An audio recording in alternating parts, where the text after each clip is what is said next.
What's the creepiest place you've been? The solitary confinement cells at Alcatraz, which is a pretty creepy place all on its own. But those cells are like the heart of darkness. There are 4 or 5 of them just off the library. All the cell doors open onto a windowless hallway, so it's dark leading to dark. I went in there on my own and I swear something evil was squatting in the corner waiting for me. Leave my soul unattended. 10 out of 10. For creepy. Will not go back. I went to Alcatraz and took the audio tour. When you get to the solitary cells, the narrator tells you to walk into one just after telling you how an inmate committed suicide in one after seeing a demonic creature. That was a major hard pass for me. Wait, if he committed suicide, how did they know what he saw?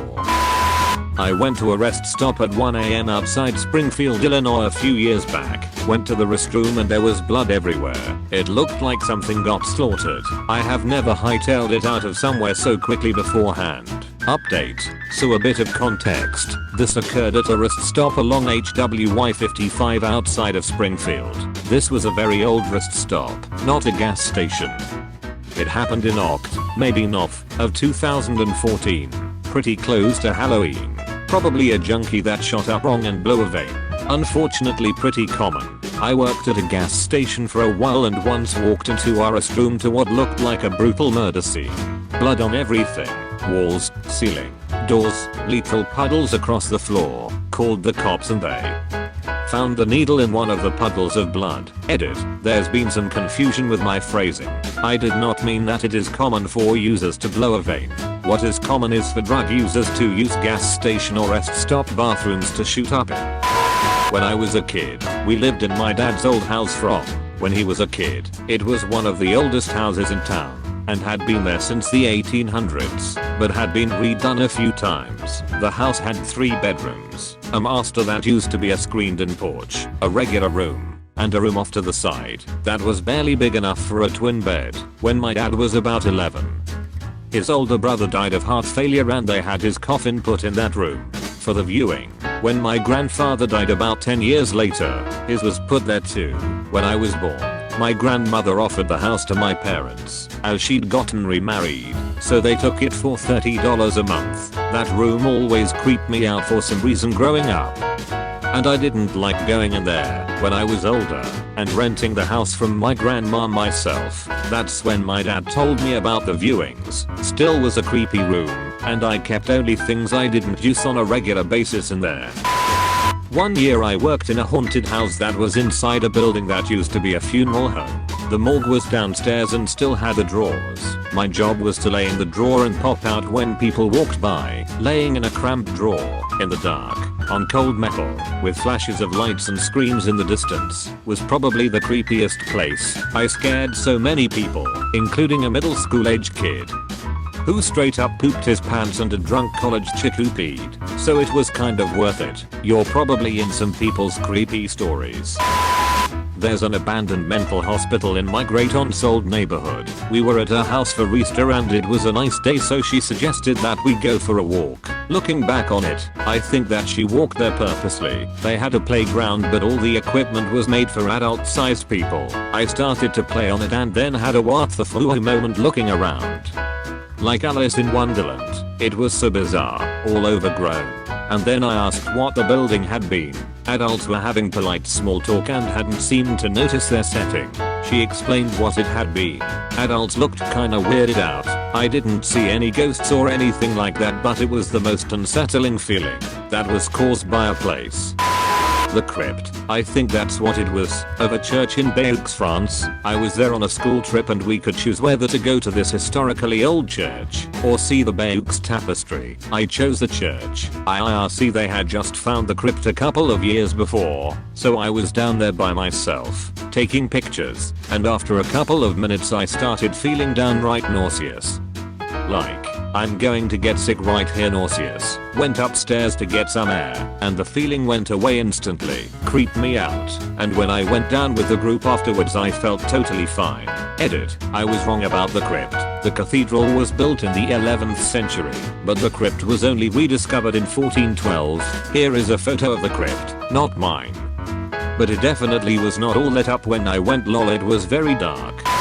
I was on a family vacation to Atlanta, about 1972. We went to visit some cousins of my grandmother's, twin sisters, never married, in their 80s. The house was in a rundown neighborhood. From the street you'd think it was abandoned, overgrown yard, part of the roof caved in, boarded up windows. Inside, it was all antiques and furniture from the 30s and 40s, slowly deteriorating, and it looked as though they hadn't dusted in years. Wallpaper peeling, old portraits half fallen, looking up to the second floor from the stairs. Just cobwebs and collapsed ceilings. They said they hadn't been up there in years, and definitely rat noises. They both looked and lived like ghosts, and seemed half mad. Very civil and proper but off.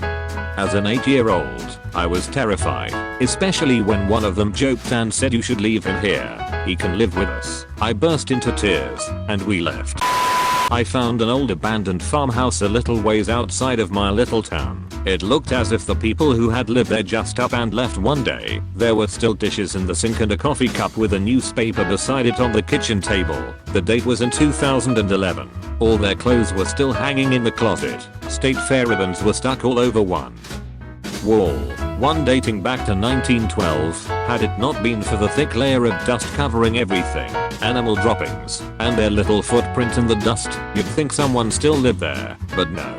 To make it creepier, I explored the house at about 3 AM. The silence of that place felt so heavy, and it made me very uncomfortable being there. I later asked around about the house, and apparently it belonged to an old couple whose children put them in a nursing home and just abandoned the house. Wow, yeah, this one is really spooky. I've done a little urban exploring, but I've never found anything like this. When I was in Iceland, I walked past a school at roughly 9ish in the morning and heard children laughing. It was very dark out, and I didn't know I was near a school. The combination of the sudden sound of children's laughter coupled with the darkness created one of very few occasions I have felt unsettled like that. Kids should only be allowed to laugh in groups during daylight in plain sight. Yup, the sound of children's laughter can be a beautiful thing, unless it's in the dark, and you can't see them. My old house. About 5 years ago I was living in a town just outside of Washington DC. The house was a short 2-story house with a basement that was built in the 50s. The whole house has a weird vibe to it. Not exactly scary, but unsettling. In 2011, the year that we moved in, the guy that built the house stopped by. He told us that he built the house with his dad and 3 brothers in 1952. During the building they found a few skeletons while they were digging out the driveway and of course called the police. Turns out the bodies were Union soldiers from the Civil War who had most likely been killed during the Battle of Bull Run and buried as the Union Army marched back to DC. Also the basement was unfinished, flooded constantly, and had a spricket infestation. What's a spricket? Edit. I'm sorry I asked. I explored the abandoned Six Flags in New Orleans. It was closed for Katrina and never opened again. While my friends and I were there we found everything essentially as it was left 4 years prior. Computers in the admin office, tickets in admission booth, even jars of fucking pickles in the concession stands. Everyone thought Katrina would just pass by with only some damage. Sadly it didn't, so no one went and cleaned everything up. Everyone thought Katrina would just pass by with only some damage. One of the more stupid decisions in my life. Yeah. I've been through a bunch of hurricanes here before. I'm stocked with beer, water, red beans, rice, etc.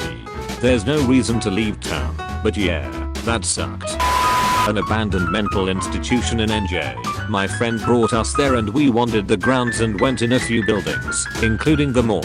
The offices still had patient files and the pediatric area still had kids artwork. It had been abandoned for about 8 years at that point. It was really creepy and also really sad. Marlborough, Greyston, Hagedorn, North Princeton Developmental Center in Skillman.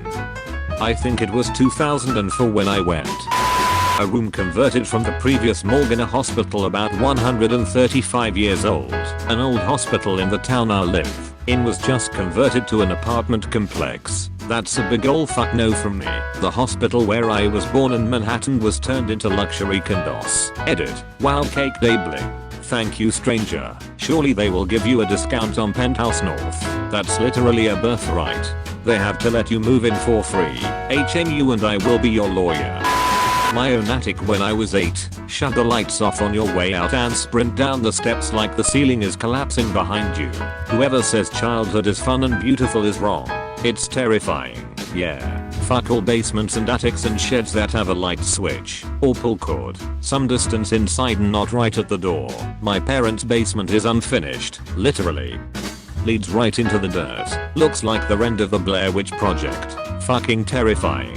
Wait, unfinished basements lead to dirt where you live. My idea of unfinished is cement floors and insulated but unfinished walls. Serious, the gas chamber in Morthorton concentration camp. It's a deeply truly horrifying experience. I went to Dachau once. It was nuts. They had a blood ditch for mass executions not far from one of the gas chambers. Huge piles of clothes and shoes. Any school block in my primary school when you are alone. I swear that place is haunted and can have its own horror game since it's so huge. It's a psychological thing where you are somewhere in a room with no functional purpose or spaces currently not serving their purpose, e.g. waiting rooms, school buildings during summer break, empty parking lots. It's a phenomenon called liminal spaces. Edit, I got silvered for this. Thank you. The abandoned turnpike in central Pennsylvania, specifically the Sidling Hill Tunnel. Once you get about 50 feet inside, there is no light and the road is all torn up in places, so bringing lighting is mandatory. I went in the middle of winter, and there was nobody around besides the person I was with. Very creepy, but cool. You have been visited by the smart studying doggo. You'll be blessed with good grades only if you subscribe to Comment Awards and like the video. PG! On top, food chain, won't stop, new game, hot box that blue haze, 1 lock, 2 chains, no bras, 2 babes, mic drop, new stage, lights in my rear view, 5 cops, full race, faster than a Tesla, they say I'm exhausted, looking for success, like I'm crazy and lost it, higher than a jet, guess my weed is a rocket, the comments that my vids get are wild.